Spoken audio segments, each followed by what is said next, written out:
So గౌతమ్తో ఆ brother bond రావడానికి reason ఏంటి? Very nice. I don't know, suddenly కొంచెం ఒక మంచి బాండ్ ఫ్రమ్ డే 1 వచ్చేసింది. హీ కాల్డ్ మీ చెల్లి స్టార్టింగ్లోనే, అండ్ అప్పుడు కొంచెం ఎక్కువ లేదు, బట్ 2.0 వర్జన్ వచ్చిన తర్వాత నుంచి ఇంకా ఎక్కువ అయింది. సో దట్ వాజ్ కొంచెం heart touching moment for me. When I shared space with Gautam, it was like I'm sharing space with my brother Jenil. So వాళ్ళిద్దరు కొంచెం చూడ్డానికి కూడా నాకు సిమిలర్గానే అనిపించేవారు. And he's taken care of me so well. అంటే ఎప్పుడైనా మేబీ మాకు పీరియడ్స్ వచ్చినా కానీ టేక్ కేర్ చేయడం కానీ, ప్యాంపర్ చేయడం కానీ, మమ్మల్ని హాట్ వాటర్ బ్యాగ్ తీసుకొని రావడం కానీ, ఆ హౌస్లో వాళ్ళే చేసుకునే వాళ్ళు, ఎవరికి కావాలి వాళ్ళు. So it is like some what you feel tired అని సెల్ఫిష్ మూమెంట్స్లో మనం మన కోసమే చేస్తాం. But he use to night 12 అయినా 1 అయినా 2 అయినా maybe I don't know A time అయినా నాకు ప్రోటీన్ పౌడర్ కల్పించేవాడు. సో ఒక సీరియస్గా ఒక ఫీలింగ్ వచ్చేసేది. He's been super nice to everybody in the house. So BB వల్ల మీ లైఫ్లో వచ్చిన చేంజ్ ఏంటి? చేంజ్ ఏం రాలేదు, సీరియస్లీ చెప్తున్నా. చేంజ్ ఏమీ రాలేదు. I have known life much deeper.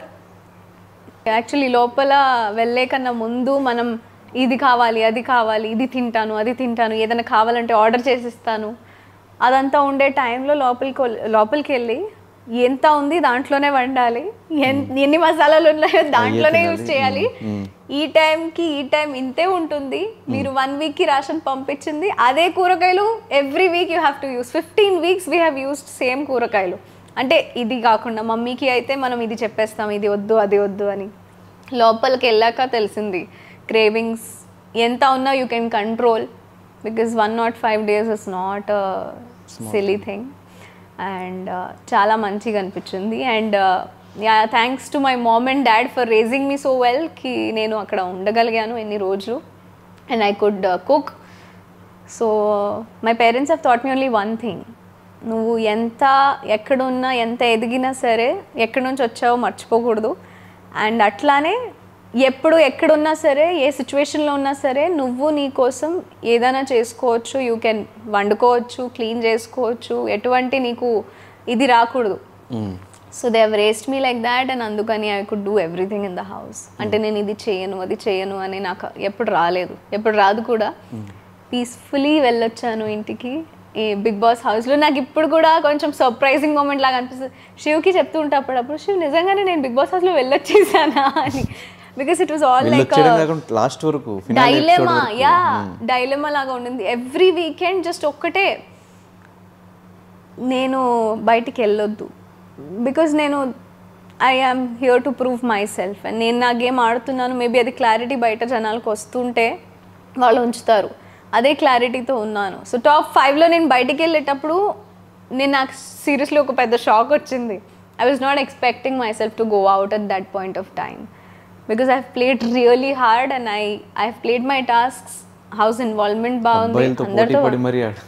What happened is లోపలికి వెళ్ళి టైమింగ్ కొంచెం అటు ఇటు అయి, మా స్లీప్ సైకిల్ మారి, ఫుడ్ సైకిల్ మారి, మొత్తం మతిపోయి మెమరీ లాస్ అయిపోయింది నాకు. సో ఇప్పుడు ఇమీడియట్గా I'm just going to a room. ఇప్పుడు తెలుసు దేనికి పోతున్నాను, ఏం తీసుకోవడానికి వెళ్తున్నాను, నేనే మర్చిపోతున్నా. మెమరీ లాస్ అయిపోయింది నాకు. ఇప్పుడు ఫోన్ తీసుకుంటాను ఎవరికి కాల్ చేయాలి అని, ఫోన్ తీసుకుంటే మర్చిపోతున్నాను, సరే అని మళ్ళీ పెట్టేస్తున్నాను. సో మెమరీ లాస్ ఎక్కువ అయిపోయింది. కొంచెం టైం పడుతుంది, మేబీ బాదం పప్పులు తినాలి కొంచెం, అప్పుడు బెటర్ అవుతుంది. ఓకే, సో బిగ్ బాస్ తర్వాత చాలామంది ప్రియాంక ఇంట్లో అమ్మాయిలా క్లోజ్ అయిపోయింది, అందరికీ మ్యాక్సిమం తెలిసిపోయింది. కానీ ఎవరికి తెలియని ప్రియాంక ఇంకో అమ్మాయి ఉంది. ఇప్పుడంటే ఓకే కొంచెం ఒక మంచి లైఫ్ని లీడ్ చేసిన ప్రియాంక ఒకప్పుడు చాలా వర్స్ట్ లైఫ్ని లీడ్ చేసిన విషయం చాలా తక్కువ మంది తెలుసు. ఎందుకు ఈ టాపిక్ని మీరు బిగ్ బాస్ హౌస్లో ఎక్కడా కూడా చెప్పుకోవాలనిపించలేదా? ఒకవేళ చెప్పుకుంటే ఇంకొంచెం ఎక్కువ ఆడియన్స్ కనెక్ట్ అయ్యేవాళ్ళేమో కదా. అంటే ఆడియన్స్ చూసే వాళ్ళకి ఎలా ఉంటుంది, మీరు వేసే డ్రెస్సింగ్ కానీ మిమ్మల్ని చూసినప్పుడు కానీ రిచ్ లైఫ్లో నుంచి వచ్చి ఉంటుంది అమ్మాయి, ఒక కోటీశ్వరరాలు అయి ఉంటుంది, డబ్బులకి ఏమీ ఇది లేదేమో, వేరే వాళ్ళకి ఓట్లేద్దాం, ఇది ఉంటుంది కదా. మీరు పడిన లైఫ్ ఎందుకు మీరు చెప్పుకోలేకపోయారు లోపల? యాక్చువల్లీ నేను 2-3 times 2-3 చెప్పాను. అంటే నైట్ కూర్చునేటప్పుడు కానీ, మనం నార్మల్గా కూర్చునేటప్పుడు కానీ, ఈవెన్ శివాజీ సార్తో కానీ నేను చెప్పాను, నేను ఎక్కడి నుంచి వచ్చాను, ఏంటి నా లైఫ్, మా పేరెంట్స్ ఏంటి, నేను ఏం చేశాను ముందు, ఎక్కడి నుంచి నా లైఫ్ స్టార్ట్ అయింది జర్నీ, అదంతా షేర్ చేసుకున్నా. ఎంతవరకు చూపించారో లైవ్లో వచ్చిందో లేదో కూడా నాకు తెలీదు. But yes I have told, చెప్పలేదని లేదు. సో చూడలేదు ఏ ఎపిసోడ్లో కూడా మేబీ నేను అది 100 సార్లు చెప్పలేదు. నేను చెప్పాల్సిన ఎందుకు చెప్పుకోవద్దు అనిపించింది అంటే, first thing I'm not a sympathy gainer. I seriously don't like telling all these things. Maybe నేను నా వ్లాగ్స్లో షేర్ చేసి ఉంటాను కొన్ని వస్తువులు, దాంట్లో కూడా నా ప్రాపర్ లైఫ్ యాక్చువల్లీ ఎక్కడి నుంచి స్టార్ట్ అయింది ఎవరికి తెలీదు. బికాస్ సింపతితో పైకి రావాలని నేను ఎప్పుడు కోరుకోలేదు. Because I had a nice play, I had a nice game. నేను మంచిగా స్ట్రెంగ్త్తో నా స్ట్రాంగ్, నేను ఇమోషనల్ అయ్యి ఏడ్చి మరి నేను ఓట్స్ తెప్పించుకోవాలని ఎప్పుడు అనుకోలేదు. సో మేబీ అది చేసుంటే బాగుంటుందని చాలామంది కోరుకున్నారు. బట్ నేను అట్లాంటి Priyanka is not like that who wants to cry and get votes. అందువల్ల చెప్పుకోలేదు. అండ్ నా లైఫ్ యాక్చువల్లీ స్టార్ట్ అయింది, మేము మా పిన్ని వాళ్ళ క్లోత్స్ కానీ లేకపోతే మా కజిన్ సిస్టర్ వాళ్ళ క్లోత్స్ కానీ మేము అంటే వాళ్ళు వాడిన క్లోత్స్ వాళ్ళు పడేస్తారు కదా, ఆ టైంలో ఆ క్లోత్స్ తీసుకొని మేము యూస్ చేసిన రోజులు ఉన్నాయి. ఇప్పుడు కూడా రీసెంట్ టైమ్స్లో I think maybe till Mounaragam నేను సీరియల్ స్టార్ట్ చేసిందే యాక్చువల్లీ మంత్లీ శాలరీ వస్తుంది నాకు అని, నా ఫ్యామిలీకి కొంచెం స్టెబిలిటీ వస్తుంది. మూవీస్ కోసమే ఆగితే చాలామంది మూవీస్ నుంచి సీరియల్ ఎందుకు వెళ్తున్నావు, సీరియల్ నుంచి జనరల్గా మూవీస్కి వెళ్తారు కదా, you have a nice future, you can wait చాలామంది చెప్పారు. బట్ ఇంటి పరిస్థితులు అట్లా ఒప్పుకోదు కదా. సో ఫర్ దాట్ రీజన్ మూవీస్ను మానేసి, బికాజ్ ఏ మూవీ ఎప్పుడు వస్తుంది తెలీదు, I waited for some nice scripts. ప్రతిదీ మంచి స్క్రిప్ట్ ఉండాలని లేదు. అఫ్ కోర్స్ వాళ్ళ అన్నదాత మాకు, మనం ఏం చెప్పుకోవద్దు దాని గురించి. But I have got good people in life and Mounaragam suddenly came in to my life. నేను చాలా వద్దు అనుకున్నా అది నన్ను స్టిక్ అయి ఉండింది and it was a life saviour for me. ఈరోజు నేను ఇట్లా నుంచున్నాను అంటే it's because of Mounaragam. So I can never forget. నేను ఆ రుణం ఎప్పటికీ తీర్చుకోలేను. ఆ మౌనరాగంది, స్టార్ మాది and especially my producers. So they stood with me, they stuck with me that ఈ అమ్మాయి కావాలి ఈ క్యారెక్టర్కి. అండ్ ఈ అమ్మాయిని చాలామంది మా తెలుగు ప్రజలు ఒప్పుకున్నారు. చాలా క్యూట్గా like 1 month starting pilot shoot చేసేటప్పుడు నేను ఎవరు అని ఎవరికి తెలియదు. రాజమండ్రిలో వివర్ షూటింగ్ గోదావరి దగ్గర. 1 month తర్వాత నేను వస్తున్నాను after the telecast and everybody is like hey Ammulu Ammulu అని. నిజంగానే నా దగ్గరకు వచ్చి ఏడ్చేవారు దట్ తనకు నిజంగానే అమ్మాయికి మాట రాదు అది ఇది. నేను మాట్లాడితే ఏడ్చుకునేవాళ్ళు, అయ్యో పాపం నేను నిజంగా నీకు మాట రాదనుకున్నా అంటే. ఆ ఇమోషన్ వాజ్ టచ్డ్, నాకే ఏడిపొచ్చేది చాలా మందిని చూసి.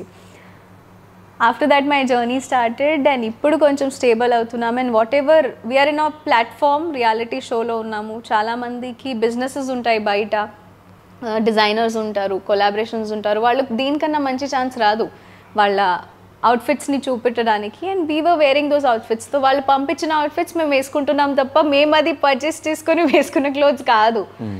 So this is what is a short journey of what is happened. But hard work pays seriously it's been what. నేను ఇప్పుడు 25 అయిపోయాను. నేను ఇట్లా ఐస్ బ్లింక్ చేస్తే 14. I was 14 when I started my journey. మోడలింగ్తో స్టార్ట్ చేసుకున్నా. మా మమ్మీ నన్ను యాక్టివా మీద తీసుకెళ్ళేది ప్రతి ఒక్క చోట, ఆడిషన్స్కి కానీ లేకపోతే ఏదైనా మోడలింగ్కి సంబంధించిన. అట్లాంటి టైంలో యాక్సిడెంట్స్ కూడా జరిగినాయి.